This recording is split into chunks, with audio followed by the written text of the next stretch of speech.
semuanya, perkenalkan saya Zakira Sendira Ramadan dari SMA Negeri Sumatera Selatan. Kali ini saya akan membawakan resensi buku yang sangat menarik berjudul Membaca Pikiran Orang Lewat Bahasa Tubuh karya Dianata Eka Putra. Sebelum masuk ke pembahasan, mari kita bacakan dulu identitas bukunya. Buku ini memiliki judul Membaca Pikiran Orang Lewat Bahasa Tubuh yang ditulis oleh Dianata Eka Putra. Buku ini terbit pada tahun 2010 dan memiliki tebal buku sebanyak 148 halaman. Nah, setelah tahu identitas bukunya tadi, sekarang mari kita masuk ke pembahasannya. Buku ini itu membicarakan tentang pentingnya memahami bahasa tubuh dalam komunikasi.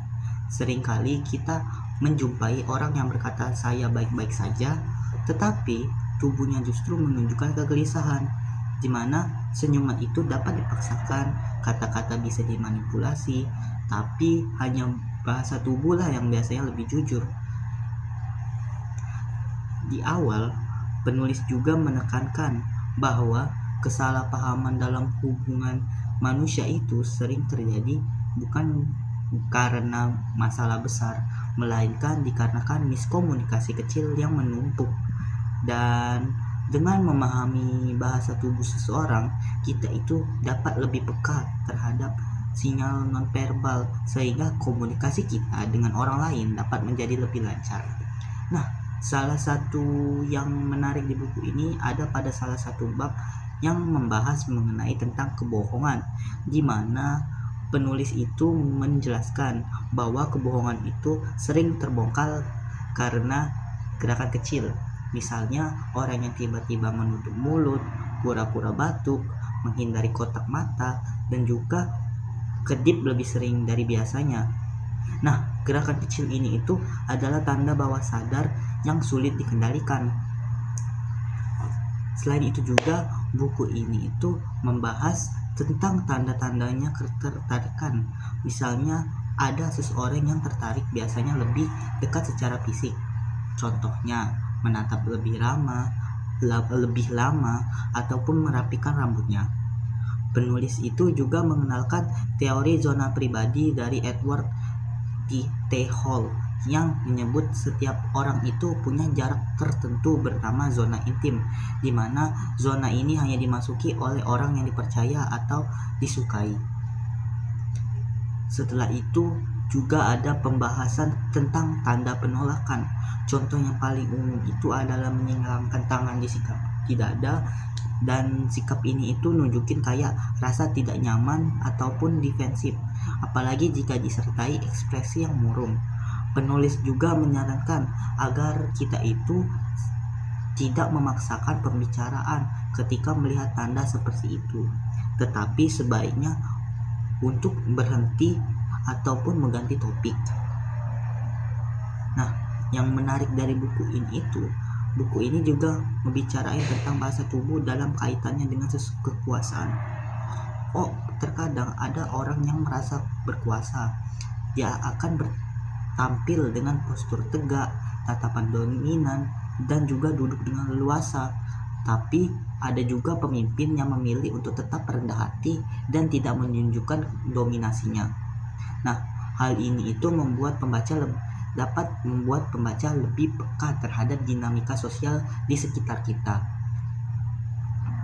Kelebihan dari buku ini itu terletak pada cara penyampaian yang ringan dan mudah dipahami, di mana penulis itu memadukan teori serta contoh-contoh sehari-hari seperti kejadian di bandara ataupun di kafe, sehingga pembahasannya itu tidak terasa sulit.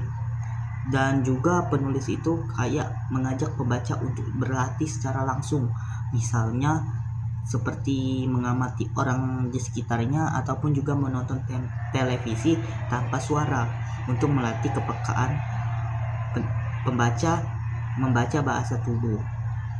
Namun ada juga sih beberapa kekurangan yang terasa. Contohnya saja di beberapa bab ditulis terlalu singkat. Contohnya saja mengenai perbedaan budaya, di mana makna sebuah gerakan bisa saja berbeda di tiap negara. Dan bagi pembaca yang sudah terbiasa dengan literatur psikologi komunikasi, buku ini juga mungkin terasa terlalu dasar, tetapi bakalan sangat berguna untuk pembaca pemula. Jadi menurut saya secara keseluruhan buku membaca pikiran orang lewat bahasa tubuh merupakan buku yang sangat bermanfaat, di mana kita sebagai pembacanya dapat lebih bijak dalam menilai orang lain, lebih berhati-hati dalam berinteraksi, dan juga dapat lebih mengenali diri sendiri. Buku ini cocok untuk siapa saja, bagi pelajar, mahasiswa, pekerja, pebisnis, sampai ke orang tua. Karena setiap hari itu kita pasti berkomunikasi dengan orang lain, dan kemampuan membaca bahasa tubuh itu adalah hal yang sangat penting agar komunikasi itu berjalan lebih efektif.